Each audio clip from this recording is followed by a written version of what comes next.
Bonjour à tous, bienvenue sur notre épisode de La vie en bloc. Mon nom est Sylvain, on est le 9 mai 2023 et oui, ça passe vite.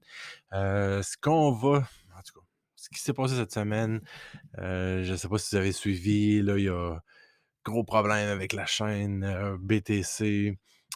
Beaucoup de transactions sont, pas perdues, mais comment on pourrait dire, stock, barré, dans la même pool qui se trouve à être la en tout cas, c'est là-dessus qu'on va parler sur cet épisode-ci. Ça peut être bien compliqué, mais je vais essayer de le simplifier le mieux possible pour, faciliter l'apprentissage, dans cet épisode-ci. C'est ça, j'essaie de pas, comme à l'habitude, là, j'essaie de rendre ça le plus simple possible.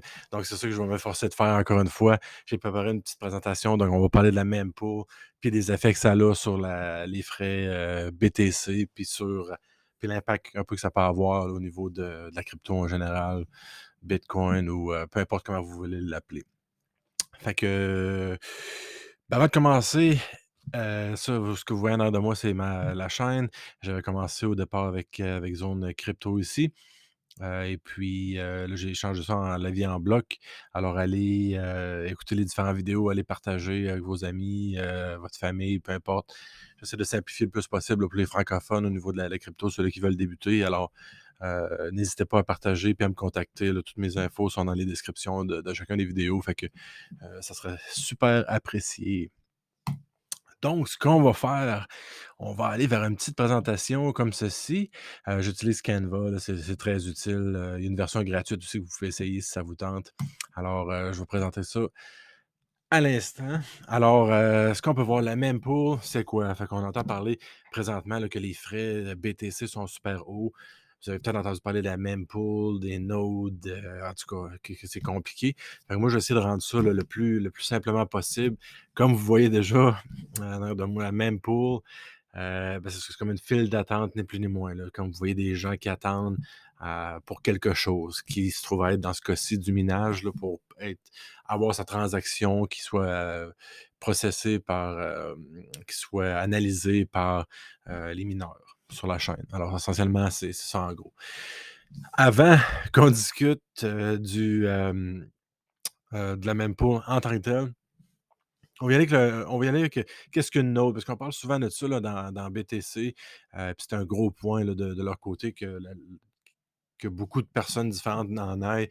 C'est comme leur but, là, quasiment à chaque personne à la maison qui en ait une aussi, dans un sens.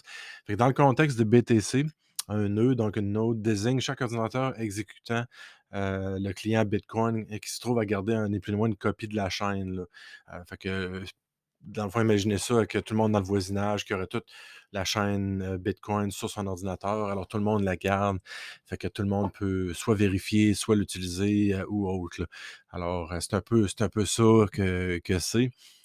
Puis le réseau Bitcoin est donc constitué de milliers de nodes comme ça. Donc, il y en a vraiment beaucoup. Puis, ils veulent vraiment garder ça. Puis, c'est d'ailleurs pour cette raison-là, eux autres qui ont décidé de garder la limite d'un bloc, de, je veux dire, de 1 meg par bloc. Je vais en parler un petit peu plus tard. Alors, des nœuds informatiques qui sont partout dans le monde entier qui selon eux, c'est ça, favorisent la décentralisation le plus possible. Ce qui fait en sorte que c'est un système économique, ouais, économique pour peut-être l'ensemble de transactions ou peut-être pour certains individus plutôt riches au niveau de BTC parce que les frais, selon le cas, selon ce que c'est sûr que si tu transiges quelque chose comme 1 million, dans certains cas, tu vas te trouver à payer les mêmes prix là, que quelqu'un qui veut acheter 5 piastres pour un café ou quelque chose de même. Et puis c'est distribué de personne en personne. Alors, c'est ça un peu là, la node. Donc, chaque ordinateur qui a, mettons, une copie de la chaîne, une copie de toutes les transactions du passé, puis avec tout ce qui s'en vient aussi. Là. Fait que c'est comme garder un peu là, un registre de tout ce qui s'est passé dans les transactions, hein, ni plus ni moins. Là. Donc, ce qui m'amène maintenant à la définition de mempool. Un mempool, c'est contraction de memory et pool. C'est un mécanisme là, de stockage d'informations sur les transactions non confirmées d'un nœud d'une crypto-monnaie en particulier. Ça s'agit comme une salle d'attente pour les transactions qui n'ont pas été incluses dans un bloc encore. Comme on le voyait tantôt, on était dans notre file d'attente, on attend d'être placé dans un bloc pour qu'après ça, il y ait une analyse, puis que notre transaction soit acceptée et confirmée. Fait que c'est un peu l'idée derrière de ça. Donc, la même pas, j'ai une autre petite PowerPoint ici qui lorsqu'une transaction est diffusée, elle est envoyée d'un nœud à ses pairs, qui la transmettent à leur tour à leur pair. Fait que dans ce réseau-là de nodes qu'il y avait, ben, il va en avoir de plus en tu sais. Fait que, mettons, par exemple, j'en aurais une, je le passe à Georges, qui le passe à Patricia. Donc là, on le distribue à travers nous autres, tout le monde a la copie. Donc, c'est un peu le processus décentralisé là, qui se passe. Puis là, ça va être propagé le plus possible à travers toutes ces nodes-là qui vont finalement être acceptés, validés, prévalidés, ni plus ni moins, pour être envoyés dans un bloc. Donc, eux autres, ils disent que c'est essentiel là, que cette zone tampon existe quand les transactions ne sont pas ajoutées immédiatement à la blockchain. Fait que c'est comme une salle d'attente avant de pouvoir passer dans votre bloc, d'être processé, puis d'être confirmé par la suite. Alors, c'est un peu ça qui est en cause. Là, le problème qu'on a actuellement avec BTC, ben, vous le voyez, là, je le pointe avec la flèche. On est au-dessus de 410 000. En tout cas, je pense que le compte, là, au moment du vidéo, ça avait monté, je pense, j'ai vu 413 000. Ça, je l'ai pris plus tôt ce matin au niveau de, lorsque j'ai fait là, ma présentation. 410 000 transactions non processées. Ça veut dire que si moi j'en ai fait une, vous en avez fait une, il y en a 410 000 personnes potentiellement qui attendent après une transaction qu'ils ont faite. Alors, ce que ça cause, ben c'est ça. Euh, Ça fait un impact sur les frais. Fait que là, j'ai deux petites graphiques qui expliquent ça. Alors, ça, je l'avais plus, je pense, sur Yahoo. Donc, un impact immédiat sur les frais, vous le voyez, là, ça se maintenait. Ça, c'est pour un mois. Ça allait très bien jusqu'à ce que quelques jours passés. Et puis là, ça a monté exponentiellement. J'avais entendu parler de 20 hier pour une transaction.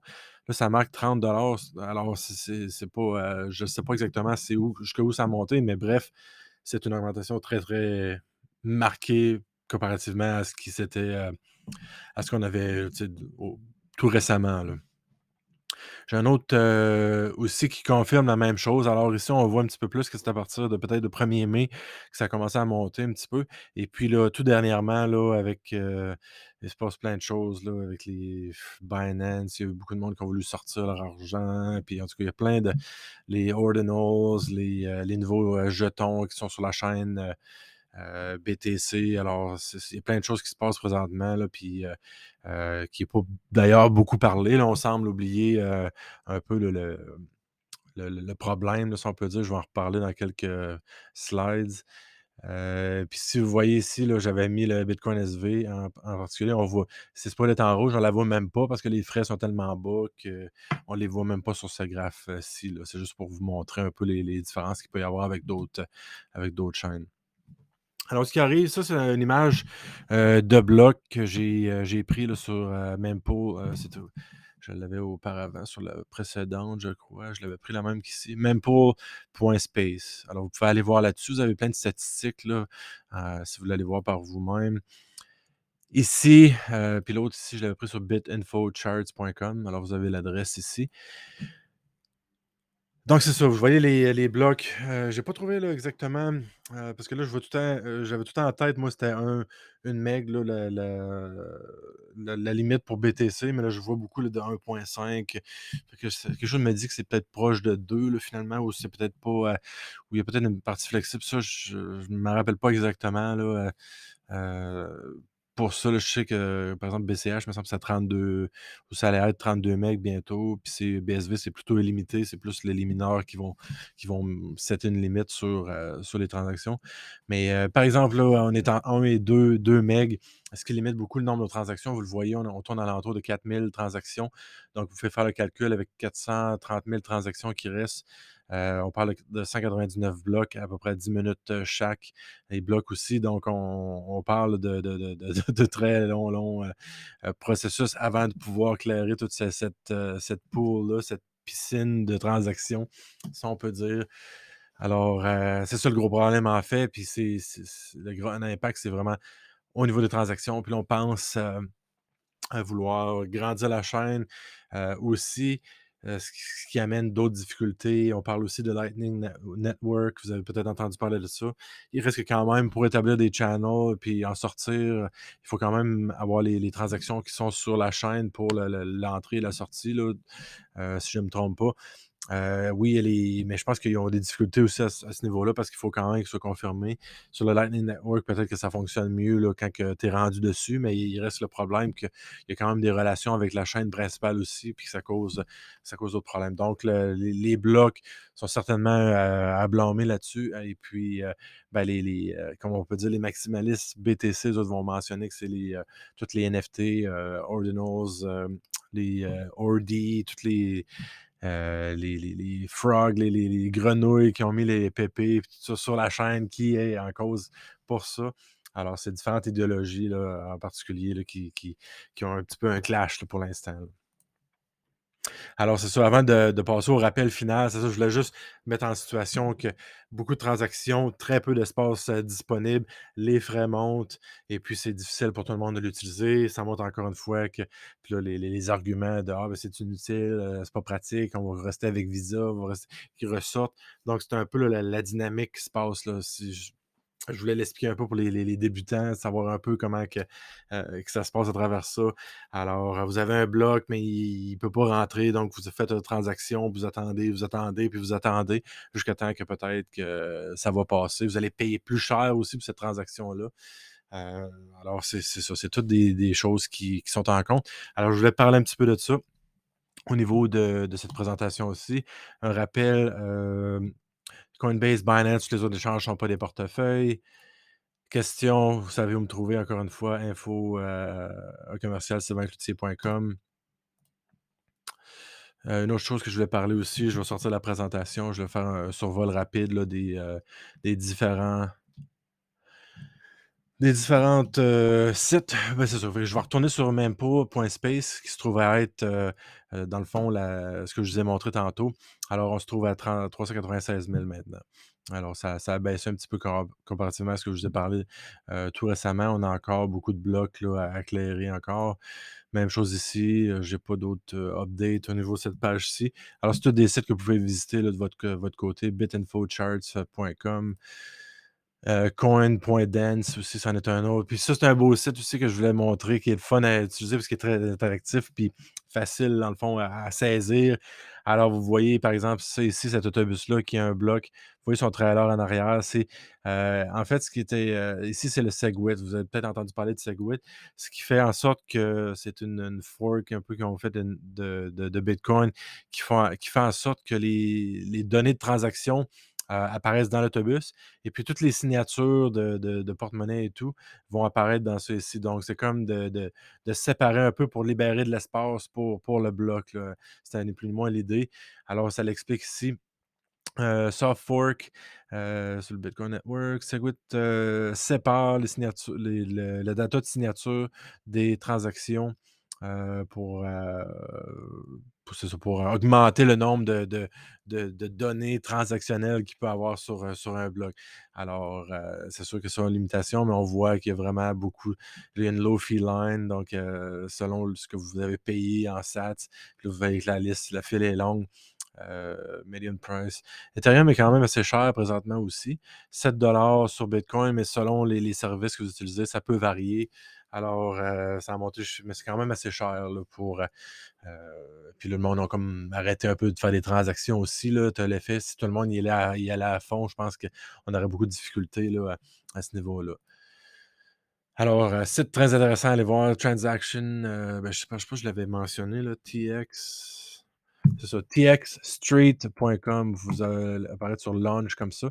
Puis vous allez pouvoir aller sur le site en tant que tel, choisir un peu ce que vous voulez comparer.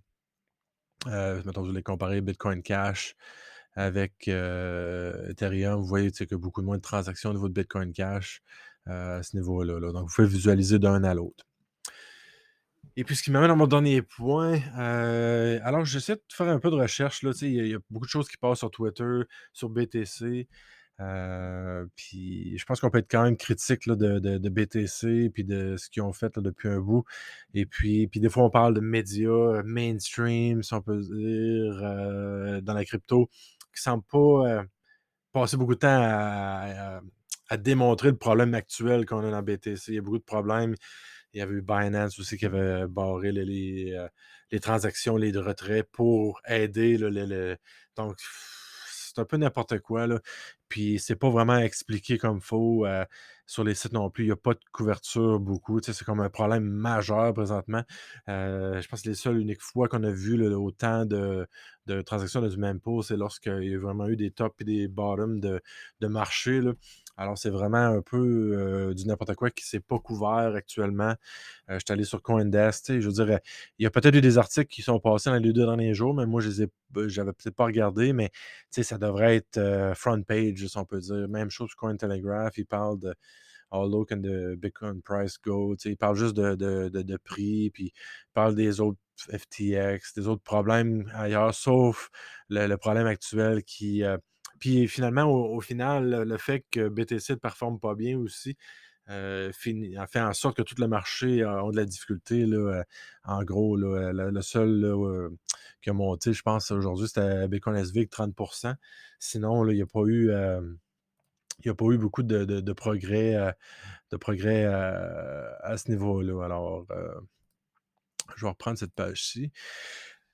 Alors, c'est ça, vous avez mon info ici. Alors, pour terminer, même pas, vous avez votre série de transactions. Alors, si vous voulez transactionner sur BTC, faites attention présentement, vous allez payer plus cher aussi. Puis, vraiment, l'idée, c'est que la mempool, c'est la zone tampon avant d'aller dans un bloc puis d'être validé, ce qui va confirmer votre transaction. Et puis là, il y a beaucoup de difficultés, beaucoup trop de transactions. Tu sais, il y a trop de monde qui attendent l'autobus pour ce que l'autobus peut contenir ou le métro là, qui passe, là. Fait que c'est un peu l'explication, là, en gros, de tout ça. Les frais montent, le marché a de la misère, puis c'est un peu tout ça qui en découle. Fait que là-dessus, j'espère que vous saisissez un petit peu mieux le problème qu'on fait face, puis espérons que on va venir des solutions. Il y a d'autres chaînes qui performent mieux.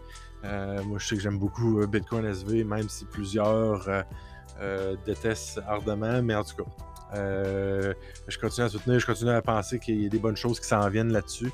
Puis, c'est ça, je vais continuer mon contenu, partager cette vidéo-là avec des amis ou autres qui pourront en connaître plus. Envoyez-moi vos questions aussi. On va me faire plaisir d'y répondre également. Alors, c'est ça. Passez une belle semaine, puis on se reparle la semaine prochaine. Au revoir.